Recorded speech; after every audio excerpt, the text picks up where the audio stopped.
సత్యవేడు నియోజకవర్గం శాసనసభ్యుల చేతుల మీదుగా మెగా జాబ్ మేళా పోస్టర్స్ ఆవిష్కరించారు.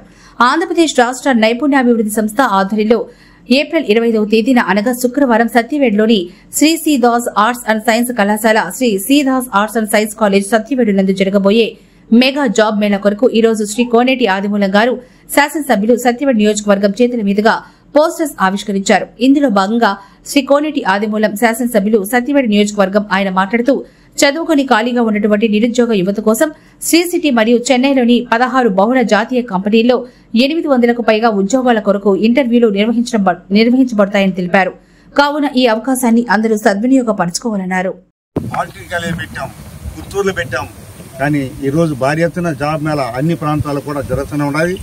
ఇంకా విరివిగా విద్యార్థులంతా అంటే విద్యాశాఖ మంత్రి కానీ ముఖ్యమంత్రి కానీ కాన్సెప్ట్ ఏమంటే ప్రతి పిల్లాడు చదువుకున్నంత కూడా ఇంటికాడ ఉండకూడదు, ఏ ఫ్యాక్టరీ చేరాలా అనేటువంటి కాన్సెప్ట్తో ప్రతి కాన్స్టిట్యున్సీ కూడా జాబ్ మేళ పెడుతున్నారు. ఈ జాబ్ మేళ సెలెక్ట్ అంతా కూడా కంపెనీకి పోతారు, మంచి జీతం ఇస్తారు, మంచి భవిష్యత్తు ఉంటుంది. కాబట్టి ఈ ద్వారా మనవి చేసుకుంటాం, అందరికీ కూడా చెప్పండి. ఆల్ ఎంపీలు కూడా కోఆర్డినేట్ చేస్తున్నాం.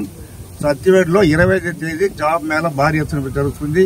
ఆ జాబ్ మేళకు ప్రతి ఒక్కరు చదువుకున్నంతా కూడా వచ్చి దానిలో పాల్గొంటే అంటే వాళ్ళ క్వాలిఫికేషన్ బట్టి ఉద్యోగాలు కల్పించేటువంటి సంకల్పం మన ముఖ్యమంత్రి తీసుకున్నారు. విద్యాశాఖ మంత్రి కూడా దేనిపైన ఉన్నారు. అంటే మనం వచ్చిన తర్వాత ఉద్యోగాలు కల్పించాలా, పేద పిల్లలకంతా ఉద్యోగాలు ఇప్పించాలా, ఇండస్ట్రీలో ఉద్యోగాలు కల్పించాలా, ఇండస్ట్రీ తేవాలనే కాన్సెప్ట్ ఉన్నట్టు ముఖ్యమంత్రి గారికి మీ ద్వారా సమన్వయం మనం చేసుకుంటూ ధన్యవాదాలు, కృతజ్ఞతలు.